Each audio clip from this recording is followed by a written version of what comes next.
زي ما المنتخب والشعب والجماهير واللعيبه والناس كلها مجتمعين ان هو ما يبقاش فيه اعلان للمثليين، حضرتكم بتتكلموا على بند واحد. ما اتكلمتوش ليه على باقي البنود؟ ما اتكلمتش ليه يا صديقي انت وهو وهي وهم كلكم على الناس اللي عملت اعلان لشيبسي وبيبسي وكولا وكل الحاجات اللي عاملين لها مقاطعه من ايام ما الحرب دخلت على غزه؟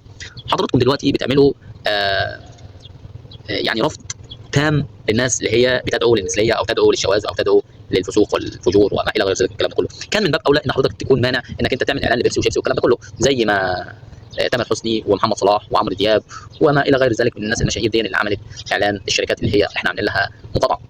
فحضرتك غزه الى الان لم يتوقف فيها الضرب ولم تتوقف فيها الاباده، كل يوم الناس بتموت وكل يوم الناس بتستشهد. وخلي عندك دم لما تكون غزه وابناء غزه واولاد غزه وكل الناس الفلسطينيين الغزاويين خصوصا بيدعموك وبيأيدوك، وانت تطعنهم في ظهرهم وتروح تأيد الشركات دي وتعمل لهم اعلانات وبنرات ودعم ودعايه ولسه الناس بتتقتل وتموت. حضرتك انت مش واخد بالك من حته ان الناس ان الشركات دي بتدعم وبتأيد، وقلنا ده كذا مره واتكلمنا، والعالم كله عارف والعالم كله مقاطع الناس دي، الاوروبيين نفسهم مقاطعين الحاجات دي، الحاجات اللي يعني انت وانا عارفين انهم هم اصلا بيدعموا الاسرائيليين وبيدعموا قتل الابرياء والناس دي. فحضرتك طالما منعت انك انت تعمل مقاطعه للمثليين والشواذ والكلام ده كله في العلن، فحضرتك تعمل في العلن برضه زي ما انت عملت في العلن دعم واعلان للمنتخبات دي او للشركات اللي احنا مقاطعينها.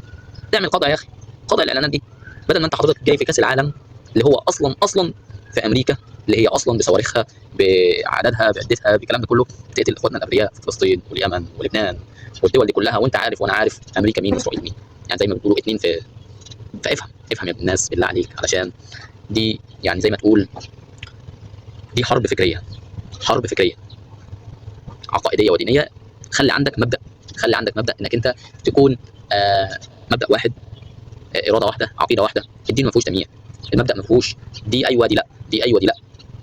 الناس دي بفلوسها بتشتريك، اشتريت حاجات كتيره جدا قبل كده وبتشتريك دلوقتي، وانت واللي وراك او اي حد من الناس ديت لولا خايفين مش من ربنا، لولا خايفين من الناس او من الراي العام انهم هم يمنعوا الحاجات دي ما كانوش يمنعوها.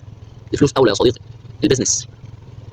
لكن لما تيجي على دعم شيبسي وبيبسي، لا عادي عادي، دي حاجات شرب وبتاع، ما الناس العاديه بتشربها في الشارع عادي يعني ايزي. ايه اعلان؟ خلاص الناس نسيت خلاص، نسيت تعمل بقى الاعلانات دي وعادي. وكل عيش كلها بتاكل عيش على قفا اخواتنا. في اطفال ايديهم ورجليهم مقطوعين ومش شايفين حتى، وفي اطفال تانية النضاره بتاعته اتكسرت ومش شايف بيها. ناس ما بتشوفش، ناس مش عارفه تمشي، ناس مش عارفه تعيش، ناس مش عارفه تاكل، وانت حضرتك برضه بتأيد وبتدعم وبتعمل اعلانات. وتاني مره هقولها لك، لو المنتخبات دي او لولا الناس دي ما عندهمش خشة كانوا عملوا وكانوا سابوا الاعلانات دي انها تحصل وانها تتعمل عادي. ما تسيبش اخواتك، ما تسيبش القضيه، خلي عندك مبدأ. سلام.